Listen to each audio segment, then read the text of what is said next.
Assalamualaikum warahmatullahi wabarakatuh. Selamat malam semuanya.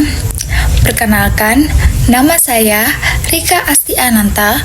Saya dari Program Studi Ilmu Komunikasi dengan NIM G331250085 dari Universitas Semarang.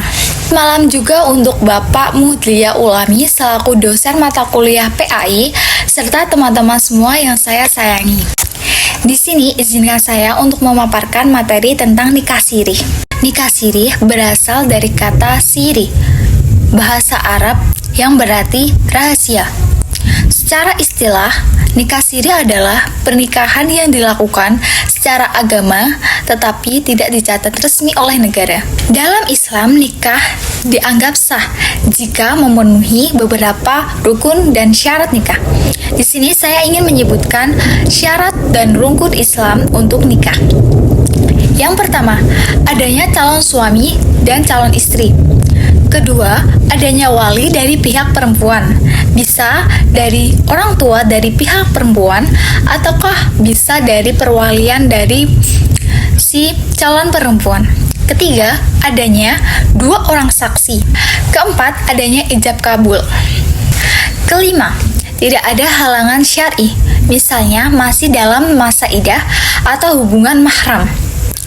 Namun, menurut hukum negara UU Nomor 1 Tahun 1974 tentang perkawinan dan komplikasi hukum Islam, pernikahan baru diakui sah jika dicatat oleh petugas pencatat nikah resmi dari negara. Jenis nikah sirih ada 2 bentuk yang biasanya terjadi di masyarakat. Pertama, pernikahan dilakukan secara agama tetapi belum sempat dicatat oleh KUA. Kedua, nikah siri tanpa wali atau saksi resmi dilakukan secara bersembunyi-sembunyi, biasanya tanpa sepengetahuan keluarga atau bahkan tanpa wali sekalipun. Dasar hukum nikah siri: jika rukun dan syarat nikah terpenuhi, pernikahan sah secara agama. Dalilnya, nikah itu adalah sunnahku. Barang siapa yang tidak suka terhadap sunnahku, maka ia bukan golonganku. Hadis riwayat Ibnu Majah. Hukum negara di Indonesia berdasarkan pasal 2 UU Nomor 1 Tahun 1974. Tiap-tiap pernikahan dicatat secara resmi peraturan perundang-undangan yang berlaku.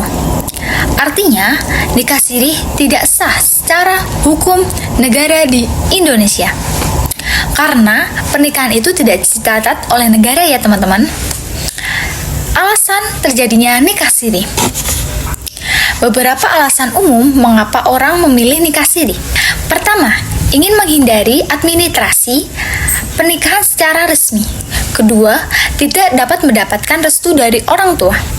Ketiga, suami sudah memiliki istri, poligami tanpa izin. Keempat, kehamilan di luar nikah dan ingin secara segera menikah.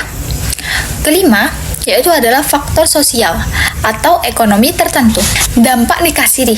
Dampak positifnya dari nikah sirih itu ada dianggap sah secara agama bila rukun nikah terpenuhi ya teman-teman. Menghindari zina. Untuk dampak negatifnya yaitu pertama, tidak diakui secara hukum di negara Indonesia. Kedua, anak tidak memiliki status hukum yang jelas. Tidak dicantumkan nama ayah di akte kelahiran. Ketiga, istri tidak bisa memiliki perlindungan hukum seperti hak waris, hak nafkah, hak harta atas bersama. Keempat, sulit mendapatkan layanan publik, misalnya BPJS keluarga, kartu keluarga, dan administrasi lainnya. Kelima, rentan penyalahgunaan, misalnya sebagai kedua hubungan tanpa komitmen. Saya akan menyebutkan pandangan dari ulama dan pemerintah. Saya akan menyebutkan di ulama terlebih dahulu ya teman-teman. Mayoritas ulama menyatakan bahwa nikah siri itu adalah sah secara agama asal rukun dan syaratnya terpenuhi. Namun makruh atau tidak disukai karena bisa menimbulkan fitnah. Dari pandangan pemerintah Indonesia, yaitu mengajurkan semua pernikahan dicatat oleh negara secara resmi karena bisa mendapatkan perlindungan dan administrasi negara. Jadi karena materi kemarin terlalu singkat dan tidak ada hadisnya, di sini saya akan sedikit menambahkan materi tersebut dan saya akan membacakan salah satu hadis. Dan ini adalah salah satu hadis yang ingin saya bacakan, yaitu An Aisyah radhiyallahu anha qala Rasulullah sallallahu alaihi wasallam la nikaha illa biwaliya wa syahidai al. Artinya, tidak ada sesuatu pernikahan yang sah kecuali ada 2 wali dan ada 2 saksi yang adil. Hadis riwayat Baihaqi dan lainnya.